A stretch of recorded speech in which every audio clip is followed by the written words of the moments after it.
This is Extra Paycheck Podcast, episode number 51. You're listening to Extra Paycheck Podcast, where you will learn how to build and grow your own successful online business. Now, here's your host, Alex Soul.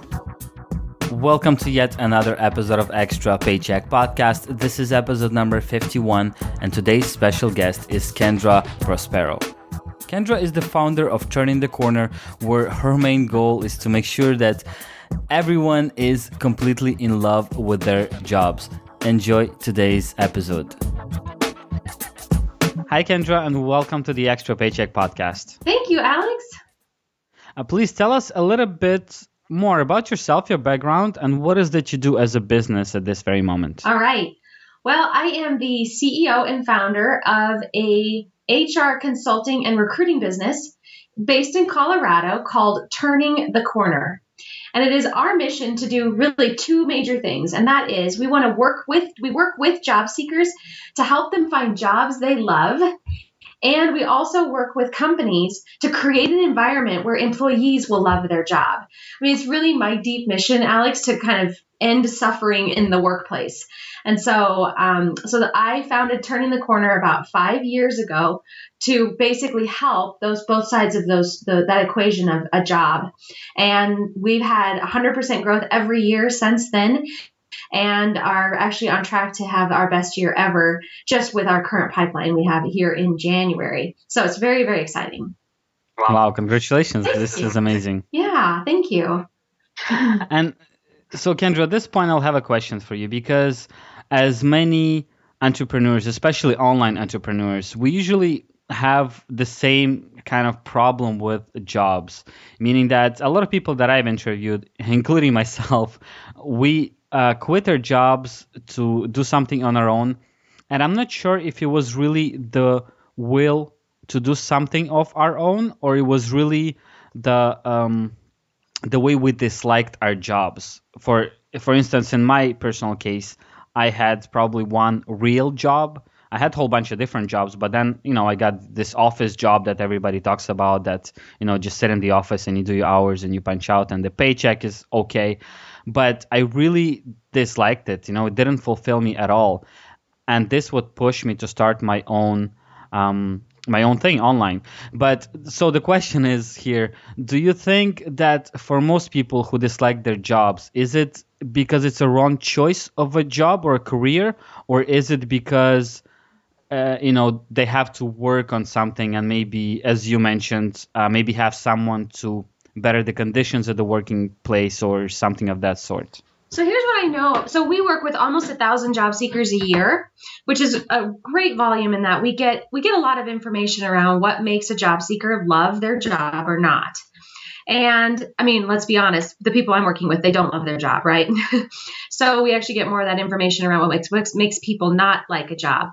And here is what I have discovered in this journey is there's basically three things that intersect to make somebody love a job.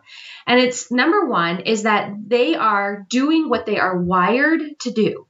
And so when you look at your job, Alex, and whatever your role was, the office job, there was some aspect of it where you weren't leveraging your core strengths. And we really all have, a couple of core strengths that when we are living those and we're actually able to use those on a daily basis, or at least a weekly basis in our jobs, we are automatically more happy because we're not drained of energy. So for example, one of my weaknesses I have is that I'm not great with detail. I can do detail, but it really does drain me of energy. So if I have to spend a lot of time on spreadsheets or on numbers or on solving really detailed problems, I very quickly get drained of energy. Now, my job actually, what I was doing before this business is I was a software engineer, believe it or not. So I was a coder. I worked for IBM. I was actually pretty darn good at technology, even though if you were to meet me, you would never peg me as a software engineer. But the thing that I hated about my job, or I should say I hated my job every day. And the reason now I realize I hated my job is that I was being forced on a daily basis, on an hourly basis, to focus on a lot of detail. And I would just come home totally drained. My gift is not detail. My gift is this. My gift is orating. My gift is inspiring people, is leading people. My gift is seeing the big picture on something and then translating that into a solution. That's not what I was doing as a coder, though.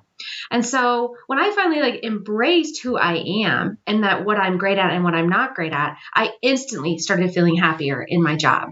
So that's number one. Now, the second thing that we know makes people happy in a job is that in addition to working in their strengths, they are also getting what they need out of the job, meaning we all have about 4 to 6 things that we need from a job. And they're real big picture things like I need to believe in the mission of the company. I need to like my coworkers. I need flexibility. I need to work in a team environment, or I need to work singularly. I'm very introverted and I don't want to be around a lot of people or whatever. Those are not mine, but those are some of the things we'll hear from various job seekers. So when you finally get your arms around what you need from a job and then how you know you have that, then that is the second thing that we know will make people feel happier.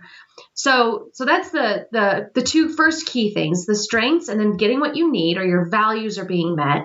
But then the final thing is that it is tied into the overall need you have for working.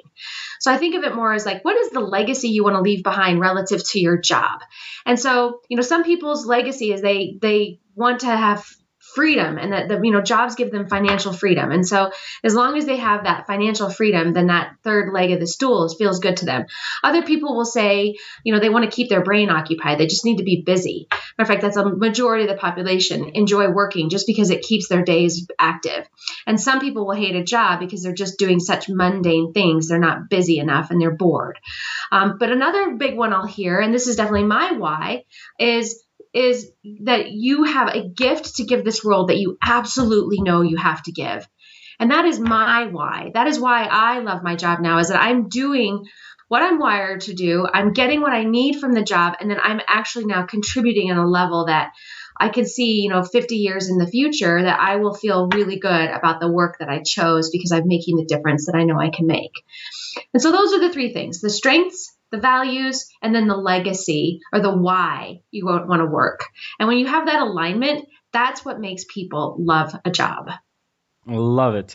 Especially the last one, finding your why. I think it's very important, not just when you're, working a job, but as you mentioned, regardless of what you do in life, you have to find your why and make sure you fulfill that. So you die happy in a way, right? You know that you've left something behind and you've made this world a little bit better than when you came to. Right, exactly. And not everybody has that, though. It's interesting. I mean, I think for folks like you and I, we have an opportunity to be more idealistic in sort of our approach to work, which we're very lucky to have almost transcended to that place. But not everybody has that option. And there will be people that are listening to this podcast that may not have that option. And so it's also good to remember that sometimes the why, enough of the why is that you have been able to care for your family, that you've been that provider, or that your family felt stability because they weren't ever worried about money. That is just as powerful of a why as making the world a better place. And so I also want to always, bring it to the reality, because when you look at this, just statistics, right? I mean, we work with 1,000 job seekers a year. There's a typical bell curve associated with people's needs and what they want, what their wants are. And, we definitely will hear people who have that second thought I just said, a little bit more often than not. Mm-hmm. Totally. And, Kendra, in my case, what happened is that, I'm really happy when I receive emails telling me that I made a commission and I made a sale and so on. It's always great. But what made me happier is when I would receive emails from people telling me that I changed their life, or that and to me, it's not really that, because what I did, let's say I would give out a free course that would teach people how to set up the basics of an online business, meaning how to set up a website, explain what content is and what kind of content should be written. Really basic stuff to us who know what it is. But for people who had no idea and they learned something, and that's the thing, I didn't change their life, as in I didn't turn them into millionaires or anything of that sort, but I kind of led them to the path which they were seeking without really knowing. Right. So you're a giver. You are somebody who thrives by giving and helping people. And that's beautiful. And you always need to be in a job that lets you do that. And the minute you are, or the months that you are not doing that, you will probably find yourself unhappy again, because you are a giver. I mean, that's probably your fundamental why. And it doesn't mean you have to be giving on all the time on business development or how to build a business. Maybe down the road that it's going to be giving to helping coach, young children to be successful, or working with the elderly. I mean, who knows what the future will bring for you, but you're going to always want to be giving. And that's great to know that. I mean, that's my very quick assessment of not really knowing you at all, but I hear that. Yeah, totally. And honestly, as I told you, I didn't know either that would make me happy. That wasn't really my goal. The goal of my business was to make money, right? Right. But when I started receiving this kind of feedback, it was like something would, tickle me from the inside. Like, oh my God, this is so amazing. Someone found value in what I offer. It doesn't have to be an email telling me that I changed their lives or something. But when people just thank me and they're like, oh my God, this is so valuable to me. This is great.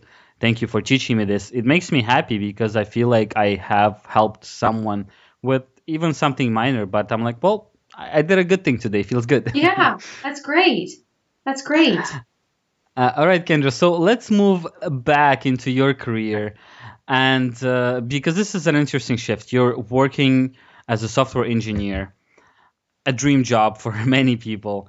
And then eventually you leave a job and you were working for IBM, right? Right. Which is, a great company to work for. And you're leaving all of that behind and you're starting your own business. How did that transition happen? How did you decide to take that kind of action? Because this is a huge step in anyone's life. Well, here's what happened. I mean, it's kind of a bit of a long story, but I think will resonate with a lot of your listeners. So I in 2008, so one of the things I loved doing at IBM on the side that was part of my sort of what I did for free at work, quote unquote, was I loved mentoring our new employees. And so anytime we'd have a new employee from the almost day one, when I was there, it was not even appropriate for me to mentor, but I would take them under my wing and I would help them. So early in my career, I started like a newcomers network and I just did all this stuff to try to help people feel, better at work. Of course, now with hindsight, I'm like, wow, I actually had this in me for a very long time. But at the time, I didn't recognize it as its importance in my life.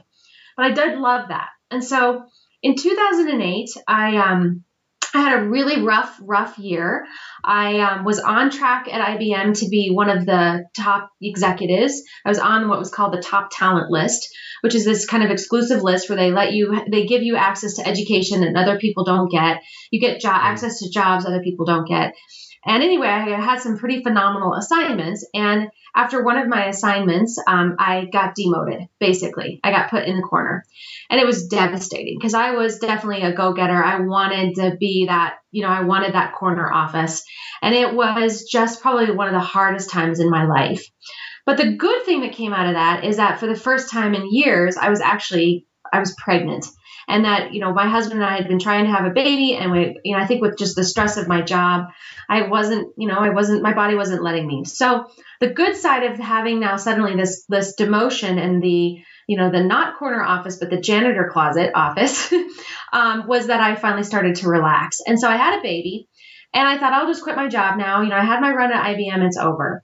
Well, I took a leave of absence instead of actually, I didn't quit. And I decided I was going to try to be a stay-at-home mom.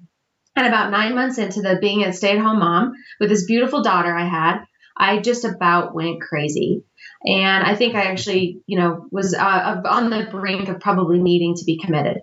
It wasn't postpartum depression. It was so much beyond that because it wasn't hormonal. It was just loss. I had lost my job. I'd had a baby and I'd moved all in about the same 3-week period. And so I went through a lot of counseling and therapy to try to figure out what to do. And I finally realized that at that time in my life, my why was to be busy. And my why was I needed to be stimulated. And I'd come from such a high-powered career to now suddenly just changing diapers and sitting with this beautiful 9-month-old, wasn't enough for me. So I ended up getting a job back at IBM as a part-time worker. And it was fabulous. And I had my light came back on. I mean, my life just turned around overnight with being able to work part-time. So I worked 17 hours a week in a totally different job that I had done before, and just thrived beyond belief. So I did that. But then a couple of years into that, they came to me, and I was loving the balance I was getting from being part-time but still working. And but my manager came to me, and she offered me a full-time position, a management role. It was a beautiful role, actually, and said, "But we need you full-time." And I said, "But I don't want to be full-time. I want to be home." And she said, "Well, if that's what you want, then we need to let you go." And so they laid me off. But I knew I needed to work, right? Because I didn't want to go crazy again. So I had really no other options, but I did have a good friend of mine who was also a colleague of mine, who actually coincidentally now works for Turning the Corner, or not coincidentally, but serendipitously works for Turning the Corner. She sat me down and she said, "Girlfriend, you are really good at this career counseling thing. You need to be a recruiter or something. You got to go do this." And this all happened within a couple of months of finding out I was going to lose my job. So I thought, well, why not? I'll start a business. What the heck? I don't know what I'm doing. I know I need to work, so it's at least something I can throw myself into. And so I was talking with a colleague of mine at IBM at the time, and he said, "Boy, if they would just let me turn the corner and be the person that I am, I could be so much better of an employee for them. But instead they have me doing the stuff that I'm terrible at. I hate it. And I don't know what, I don't even want to be here." And I thought, turn the corner. That's really interesting.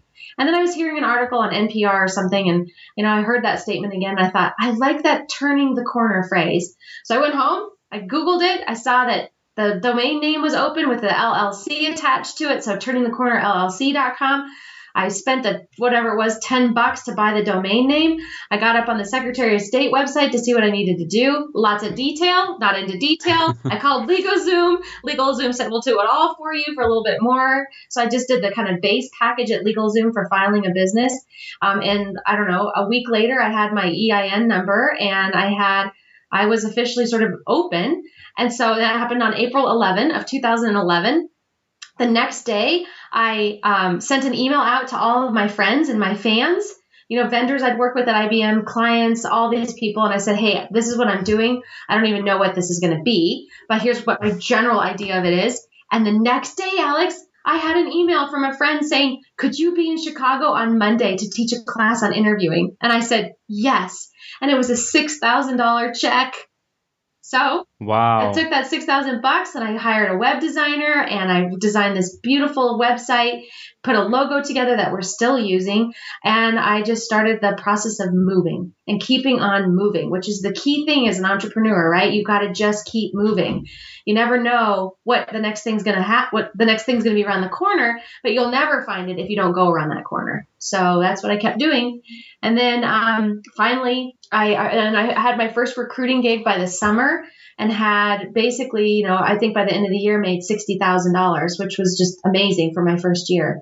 So very lucky. And also, I think it was a sign that, we're not really a sign because I don't really believe that, but it was definitely a reinforcement that I was on the right path. I was doing what I was supposed to do. Wow. Really awesome. And Kendra, my birthday is April 11th. Oh. So what's really interesting to hear that you just mentioned, that you said you were really lucky. And to be honest with you, I don't agree with you. Right. I think that, luck is a part of it. There are some aspects of it, because as you said, your friend emailed you and asked to teach a class. The only luck I see in this, that she happened to have this class that needed to be taught. Right. But it was still you who did jump into it and start the business without knowing what you're doing. As you said, you had no idea what you were doing and how everything's done, but you figured out. Right. And the biggest takeaway here for anyone and everyone listening is, as you mentioned as well, taking action. I think this is the most important thing in any business, and this has kind of become my motto recently. And I tell people, just take that action. You doesn't have to be perfect. You don't need to know what you're doing. You'll figure that out. As you just mentioned, all the legal stuff and all the bureaucracy. Honestly, I wouldn't say I hate it, but I don't like it. And sometimes I'm okay doing it. Sometimes I really don't want to do it, so I find someone else to do it for me. But see, there are ways to solve those kind of issues. And as you mentioned, it was the same thing at a job. You wouldn't like those, those tasks that the that require your full attention to do something that's insignificant to you. Right. But you have to get it done. Right. Just find someone to get it done. Right. Well, and here's the thing for your community, for any entrepreneur. Entrepreneurship is not for everybody. It is absolutely, again, after working with over 1,000 job seekers just last year, I know that not everybody is wired to be an entrepreneur. I mean, you have to have a stomach of steel to be good at this, because it is so stressful. I mean, I have had moments of stress like nothing else I have ever experienced. And I mean, let me tell you, working for IBM is a very stressful job, because they hold your feet to the fire every single day, every single hour, including weekends. I mean, it is a really tough environment. And I would take IBM stress any day over the stress I have now. I mean, I have 11 employees. I have cash flow requirements that are out of control. I mean, not out of control. I mean, I got them under control, but it's still stressful. And so entrepreneurship is not for everybody. So I think for anyone in your community who's considering it or doing it and hating it, come back to your strengths. Because again, I think one of my strengths that makes me a great entrepreneur is, number one, I am a very big picture thinker. I can easily think into 20 years into the future, and I can see things, and I have predicted things over my life that I'm not that old, but I mean, I've been right about things that were a long time ago, that have sort of happened now that I predicted a long time ago. And so I can see far into the future, and that's very beneficial in an entrepreneurial world. And then the other thing is, I do have a very high tolerance for stress. I also have, I don't take myself too seriously. And so, matter of fact, I think I'm a pretty darn good seller. And I had an epic fail last week that all I could do was just laugh at, because it was so bad. And you're going to have that little bit of a sense of humor. And, not everybody can do that. Some people are so passionate about being perfect, or about being, spot on everything, that, being an entrepreneur is going to just drive them crazy. Other people have a really hard time delegating, and you cannot be successful as an entrepreneur with a business if you're not open to delegating. And I think that comes back around to what you just said, understanding that there are things most entrepreneurs are going to hate bureaucracy and are going to hate probably details. Great. But then you got to be willing to delegate that out, because it does have to get done. Why do something that is draining you of energy when there are people who love detail, who love doing that? You got to delegate that to them. Mm-hmm. That makes a lot of sense, Kendra. But too many entrepreneurs don't do that. They have this need to hold everything to their chest. I hear from so many business owners and I challenge them on this all the time, probably once a day even. They'll say, oh, I just can't trust anybody. And I think to myself, that's because you aren't a trusting person. But I have a team of 11, and everybody is doing the work that I used to do. I am not touching any of it anymore. And it's getting done better than I ever could have done it. I hear you, but at the same time, I'm on that other side of people who have a hard time delegating tasks, because, and I'm sure you know exactly what I mean, because you're well aware of the subject. And to me, when I think of hiring someone to do specific tasks, let's say for my blog or my podcast or whatever it is, I'm always starting to overthink it. I'm like, well, there's no way someone else will do it as well as I would. And, usually, unfortunately, those are the tasks that, let's say technical tasks that will not bring any value or any income to me, but they will drain a lot of my energy and time. Then I would argue that there's definitely somebody that can do it better than you. I promise you there are. I'm sure there are, but see, that's the thing, like how they find this person and because there's certain things that I actually need to get done, and I'm not doing them because I have no idea how to get them done. And I know that there must be someone who can do it and knows how to do it. But here's what I'll do. What we can do, Alex, is I know a really good recruiter. You're talking to her. I'll help you find that person. Okay, awesome. There you go. All right, Kendra. So going back once again to your business, you told us how you got this first $6,000 check, which I think was amazing. It was like approval of, well, this works. This business should be there and it should be helping people. But how did you keep on marketing your services and finding new clients? Great question. Okay, so here's a brilliant thing that I did on accident. So I deliberately chose to not niche myself on a certain side like all my colleagues in competition had done. So, if you look at traditional recruiting businesses or traditional career counseling businesses, they are truly separate. As a matter of fact, some recruiters will say that career counseling is mutually exclusive from recruiting. And I absolutely never agreed with that and was fundamentally felt like that was what I wanted to change. And what we have changed. And so what my brilliant accident is that I is serving two sides of this equation. I work with job seekers, help them with their job search, and we get paid for that. And I also work with companies. And so I have two distinct income strategies. Well, the nice thing about working with job seekers is that they are everywhere. There are job seekers everywhere. So I just need to get out in the public or run a small marketing campaign of some sort or do a speaking engagement, and I would get inundated with job seekers. And so that would be one income opportunity that was, really sustained me for the first couple of years. But then on the other side, on the company side, that's much more relationship. And so it's a lot more like, hey, I've worked with you in the past. Let's have lunch. Let's see if there's a need. It's a lot different of a sales cycle. And so I always recommend if you're going to start a business, do come up with two income streams, one that has volume, but has maybe a lower price, and another that has the higher price, but lower volume and maybe harder to get. Because up until last year, 50% of our income came from job seekers and 50% came from companies. Now, last year, because we've gotten so much momentum on the company side, it turned out that only a quarter of our income came from job seekers.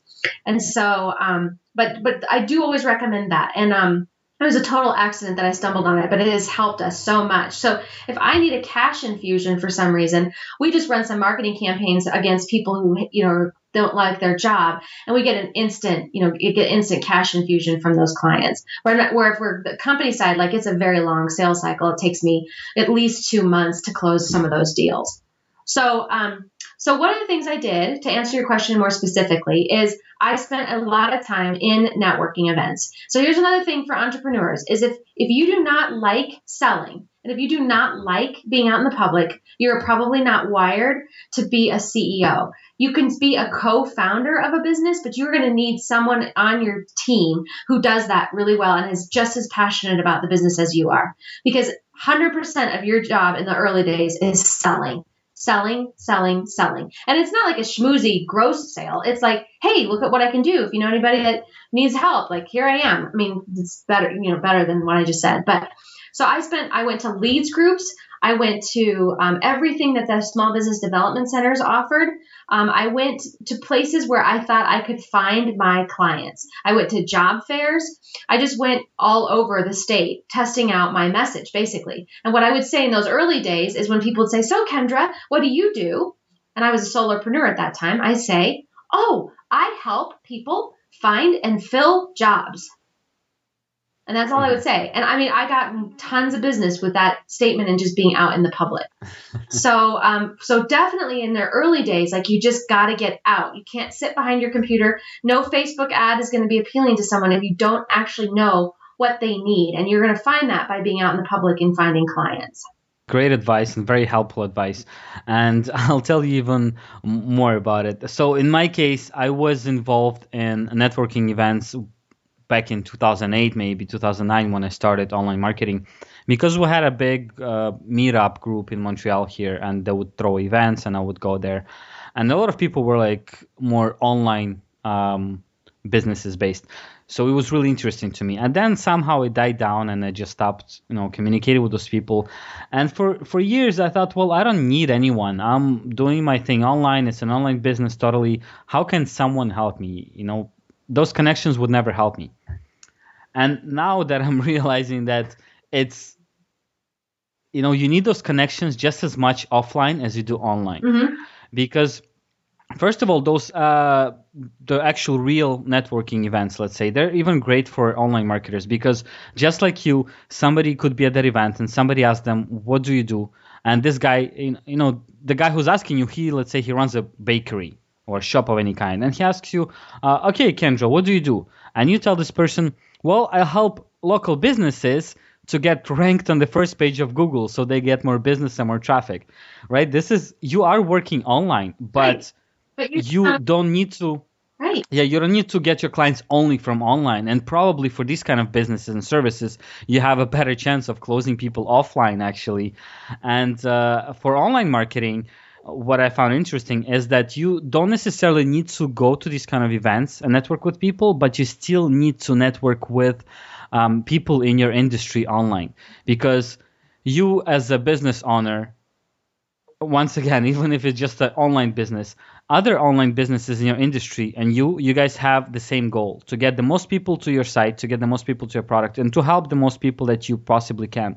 And when you create this kind of community around it, others will help you, because there are other, let's say, recruiting businesses compared to yours, which might not able to do things that you can do, and they could send some clients your way, and it could be vice versa. You could send some of your potential clients to another company because you know that it would be a better fit, or you just don't want to work in this specific industry or whatever it is, right? But I think it's very important to build these communities and to kind of be part of them, because you end up helping someone else and they end up helping you, and everyone has the same goal to grow their business.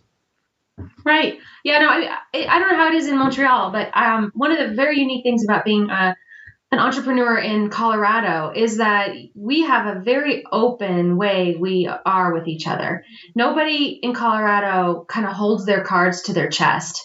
And I've done business, especially when I was at IBM, on all around the world. Definitely the Silicon Valley area and even back east, although surprisingly New York is a little bit better than others. But people are so competitive, and they're like, I'm not going to do anything for you unless you're going to do something for me. Well, that equation is a downward spiral equation, right? Nobody wins then, ever, because nobody's going to do anything for anybody, because you can't do anything for somebody if they're not doing it for you. Well, how do they, it's just awful. Here in Colorado, we help each other all the time. And I also want to encourage that among the entrepreneurial community, to recognize and embrace that there's enough work to go around. Now, definitely there's some proprietary things or patentable things that you're going to protect. Clearly, I'm not being ignorant about that. But helping others is so important. And I want what we do here in Colorado to spread to other, the other locations that are heavy in the entrepreneurial communities, because it's a much better way to do business. And I think as part of why Boulder and Denver are as the hotbed that they are now, is that we share and we give to each other. Mm-hmm. Yeah. That's great to hear. And I try to remember all of my podcast guests, let's say, because, well, all of them are entrepreneurs and they do something entrepreneurial. They help people in one way or another. So I try to remember what people do. And whenever I hear someone talk about the service that they need or something that they would need, I'd be like, hey, I got something for you. I'll get you in touch with this person and they'll be able to help you out. And I love doing that, because not just the fact that I'm like helping someone. It just like I like putting the people together and be like, hey, you need this done. I know someone who can do it. Right. There you go. You guys talk. Yeah, you're a connector. Yeah, no, I agree. And I love that too. And I think especially in early days, you can't think of everything as has to be monetized. In my early days, I definitely was chasing cash a lot more than we are now. And you feel that urge to just make everything monetary. But sometimes just connecting others together is enough and it does come back.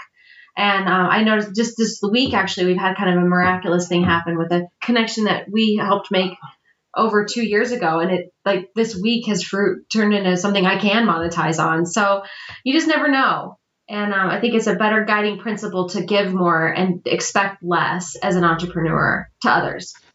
Yeah, totally. And that's another thing that I totally agree with you. It does come back tenfold sometimes.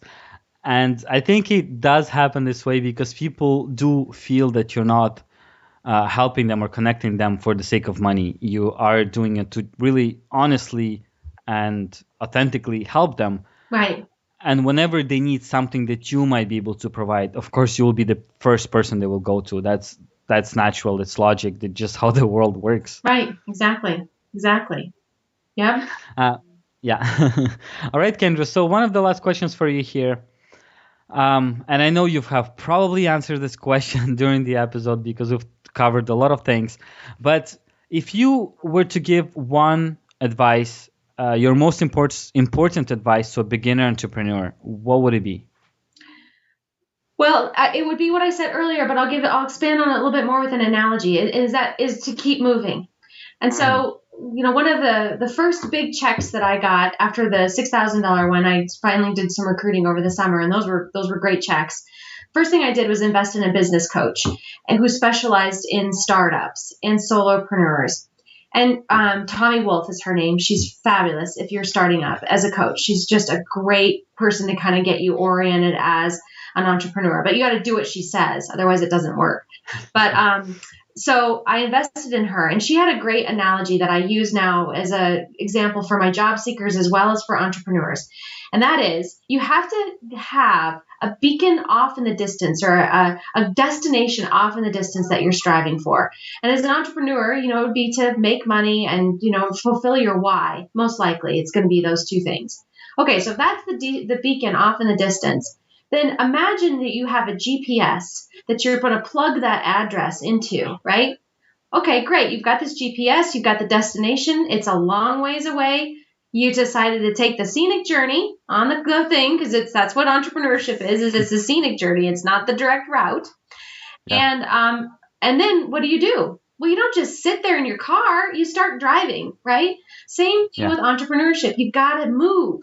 Because the GPS that you have, that's going to be your clients, that's going to be your successes and your failures, that's going to be your advisors, all of that. Those are the mile markers along the way. They will tell you things like recalculate your route, flip a U-turn up ahead, turn right up ahead, right? Those are your guiding points in your GPS. But like a GPS, if you don't move, you can't get any of those corrections. So just keep moving. Every day, wake up and do something to move you closer to your destination, making money and fulfilling your why, or whatever it is. But if you don't do that, you definitely are going to fail as an entrepreneur. And I guess great piece on this, which, yes, and actually this is very important. So let me say this. I want everyone to really tune in here. Do not forget the people. The people. Whether they are your employees, they are your strategic contacts, whether it is your family, the people in this journey with you, on this journey with you, are very important. Treat them with dignity. Treat them with kindness. Treat them well. Do not be a jerk. Nobody, not even you, like a jerk. So don't be that. Great advice. I love the analogy. Thank you for sharing that. And I totally agree with you on also being a jerk. And this is something that I think we might do sometimes without actually realizing until it's too late. But if you are paying a lot of attention to what you're saying, what you're doing, guys, if there is a way of being a jerk and you think you're going there, stop yourself in your tracks and don't do that, because that's, as we just said, helping someone will come back tenfold. Being a jerk to someone will come back tenfold as well. 100-fold. Just in a very negative way. Yes, it does. I mean, and I see way too many small businesses that treat their employees like crap, and they treat their families like crap. Don't do that. That is not good. Don't do that. There is a dozen other ways to do it better. And if you're struggling with that, that's exactly what we are about. Turning the Corner is about ending suffering in the workplace, helping you put policies and helping you understand your why and your vision, and turning that into the people strategy that will make the people in your business work for you, not work against you. But it does trickle down. And if you're a jerk, you're going to have a lot of issues with your employees. I guarantee it. So yeah. Don't do that too. We've been working with a lot of startups in the area, and I'm thrilled that we're getting some notice from venture capitalists and from other investment dollars, and people saying, we're not going to invest in these startups unless you go through the Turning the Corner program of building the right people, one good employee at a time, but and including the leaders. And so so sorry for that kind of dramatic statement there, but it is very, very important. It surely is. And when they post those lists of best companies to work for, and they go in depth explaining how the employees are being treated and what they get at the company and everything, and we read that and we drool. Right. about those benefits, like, oh my God. Like, but here's the thing, guys. If you read about those companies, they're usually very, very successful companies, like, Google and Facebook. And I think they don't make those lists just like that. I think this is one of the main reasons they make the list of being some of the best companies in the world, because the way they treat everyone who's involved in the company. I think that's a big part of it, and I think this is a big part of their success as well. Mm-hmm. Most definitely. Yep, definitely. All right, Kendra, thank you so much for sharing your advice. And for people who want to maybe hire you or find out more about your business or get in touch with you, where can they do that? So the best place is to go to turningthecornerllc.com. And on that opening page, turningthecornerllc.com, there's two sort of doors to enter our business, and that is as a job seeker or as a company. And so business kind of cultivation services as a company. And then from there, there's forms you can fill out. You can reach out to me directly at Kendra@turningthecornerllc.com or we've got it all there. So that's probably the easiest and fastest way. All right. Thank you so much for that. Kendra, thank you so much for sharing your experiences, your advice, and all your tips. Thank you for being on the show. Hey, thank you. It was great, Alex. Good luck. Thank you so much for tuning in to this week's episode of Extra Paycheck Podcast. As usual, I will be putting up show notes page at extrapodcast.com/51, where you will be able to find resources, links, and other things mentioned in today's episode. Also, head over to extrapodcast.com/iTunes in order to subscribe to the show, leave a rating and a review, which will help me tremendously. Thank you so much once again, and I'll talk to you next Monday.